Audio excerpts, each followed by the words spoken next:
जी दोस्तों, क्या हाल है? क्या हो रहा है?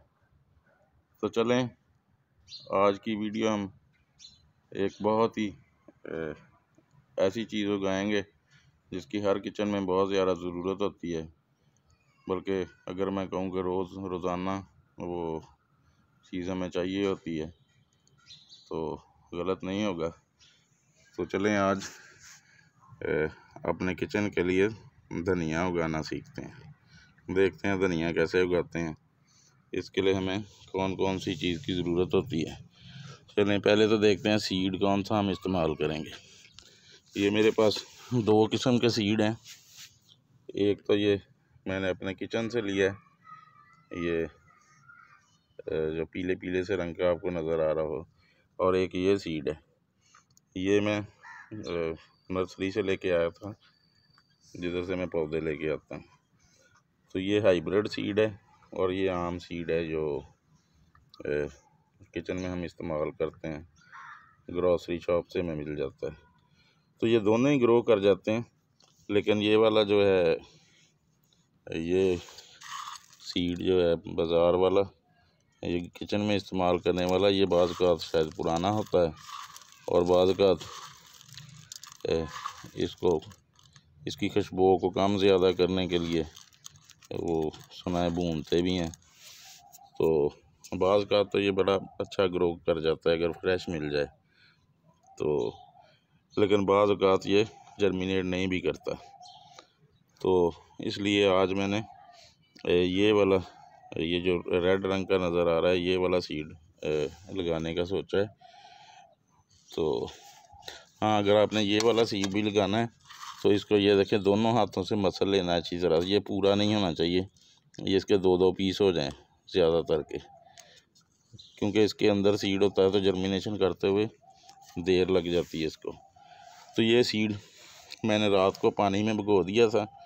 वो सीड भी अगर आपने लगाना है तो उसको भी ओवरनाइट पानी में भिगो दें, तो उससे जर्मिनेशन धनिया की जल्दी हो जाती है। तो ये आम मैंने वही बाल मिट्टी ली है, तो उसमें को 25 पर 3 हिस्से मिट्टी है, बाल मिट्टी, और एक हिस्सा उसमें गाय का गोबर ऐड किया है। तो इसके 2-3 तरीके हैं। एक तो ऐसे ऊपर बखेर देंगे बीज और वो उसके ऊपर थोड़ी सी मिट्टी डाल देंगे, ऐसे भी ग्रो कर जाएगा। एक ऐसा तरीका जैसे मूलियों वगैरह लगाते हैं, ऐसे निशान से लगा के आधे इंच से भी कम, तो उसके अंदर 4-4 बीज 5-5 डाल देंगे तो वो भी ग्रो कर जाएंगे। लेकिन आज मैं जिस तरीके से सीड लगाता हूँ वो तरीका आपके साथ शेयर कर रहा हूँ। या आप ऐसा करें, ऐसी जितना भी खुला आपके पास पॉट है उसमें ऐसे लाइनें सी लगा लें। ये बहुत इजी तरीका है, जल्दी भी हो जाता है। तो इसके अंदर हम ये बीज है ये ऐसे डाल देंगे। ये जो आपकी ये जो हमने लकीरें लगाई हैं ये आधे इंच से भी कम होनी चाहिए, ताकि ये बीज जल्दी जर्मिनेट हो जाए। तो बस इतना सा ही है, इसका कोई मुश्किल काम नहीं है, लेकिन बस इसका तरीका ही है। आजकल सर्दियों का मौसम है तो सर्दियों में तो ये बहुत अच्छा ग्रो कर जाता है। गर्मियों में ज़रा मसला होता है क्योंकि हमारे यहाँ टेम्परेचर ज़्यादा होता है, इसलिए गर्मियों में बाज़ का तो ये ग्रो नहीं करता। तो अगर गर्मियों में ग्रो करें तो इसको शेडी एरिया में रख दें तो ये बहुत अच्छा ग्रो कर जाएगा। तो ये हमारे बीज लग गए हैं। इसके लिए कोई ख़ास गहरे पॉट की भी ज़रूरत नहीं होती। ये देखें, ये फलों वाली टोकरी है, फलों वालों से मिल जाती है। ये मैं 3-4 लेके आया था, ये 50 रुपए की मुझे मिली है। और इसके अंदर ये वो चीनी वाली बैग या क्वाटे वाला बैग, उसको मैंने इसको कवर कर दिया ताकि मिट्टी और पानी इससे बाहर ना निकले। तो चलें, ये हमारे सीड लग गए, इनको अच्छी तरह इन लाइनों के अंदर कर दें और इसके ऊपर ये वाली मिट्टी कर दें। तो इंशाल्लाह ये 3 दिन के अंदर अंदर जर्मिनेट कर जाएंगे। और ये जो धनिया है ये 1 महीने में तैयार हो जाता है। आजकल इसको टेम्परेचर का मसला नहीं है, बस इसको लगा के तो आप ऐसी जगह पे रख दें पॉट को जिधर 3-4-5 घंटे की धूप आती है, तो ये बड़ा अच्छा ग्रो कर जाएगा। और 1 महीने से पहले इंशाल्लाह हमें धनिया इस्तेमाल करने के लिए मिल जाएगा। तो ऐसे हमने मिट्टी इसके ऊपर कर दी है। तो ये भी कुछ बीज नंगे रह गए हैं, इस पर हम थोड़ी थोड़ी मिट्टी हाथ के साथ बखेर देंगे ताकि बीज ढक जाएं।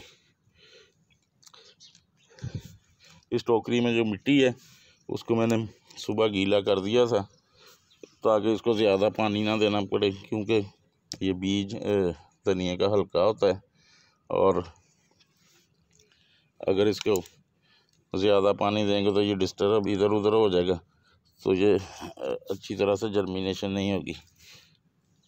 बस ये इतनी सी हल्की हल्की मिट्टी इसके ऊपर डाल दी है। ये देखें अब कोई बीज हमें नज़र नहीं आ रहा, तो ये इंशाल्लाह 3 दिन में ग्रो कर जाएगा। तो जब तक ये अच्छी तरह से ग्रो ना कर जाए आपने अगर उसको पानी नहीं देना। हाँ, अगर ये इसकी ज़मीन खुशक हो जाए तो हल्का सा शावर के साथ इसको पानी दे देना है ताकि वो ये जगह नम हो जाए और बीज हमारा बाहर निकल आए। तो जब अच्छी तरह ये कोई 1 इंच ज़मीन से बाहर आ जाए तो फिर इसको अच्छी तरह से पानी दे देना है। और जब इसकी ज़मीन खुशक हो तो इसको शावर की मदद से पानी दे दिया करें।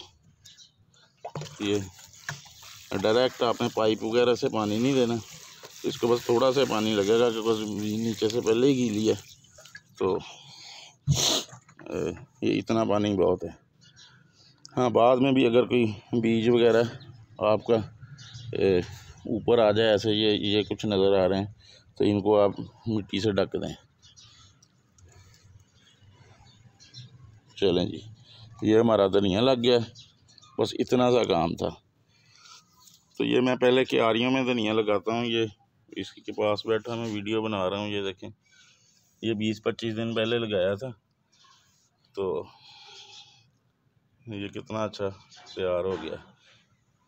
और घर का जो धनिया होता है इसकी खुशबू ही बड़ी प्यारी होती है, क्योंकि इसको साफ़ सुथरा पानी लगा हुआ है। वैसे भी खेत से मंडी तक पहुंचते हुए काफ़ी टाइम लग जाता है, और वो इसको वज़नी करने के लिए इसके ऊपर पानी वगैरह भी डालते हैं, तो खुशबू काफ़ी हद तक कम हो जाती है। तो पॉट्स में आप कुछ भी लगा सकते हैं।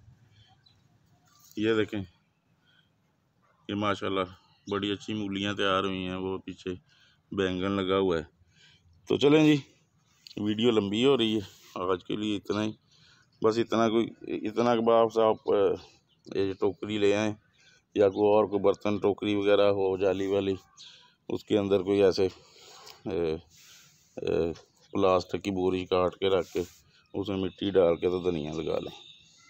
तो ज़्यादा गहराई की इसको ज़रूरत नहीं होती, 4-6 इंच बहुत होती है। तो इंशाल्लाह गर्मियों में फिर धनिया लगाएंगे। इसका भी इसकी अपडेट कुछ दिनों तक मैं सारी सब्ज़ियां जितनी अब तक लगाई हैं उनकी अपडेट शेयर करूंगा।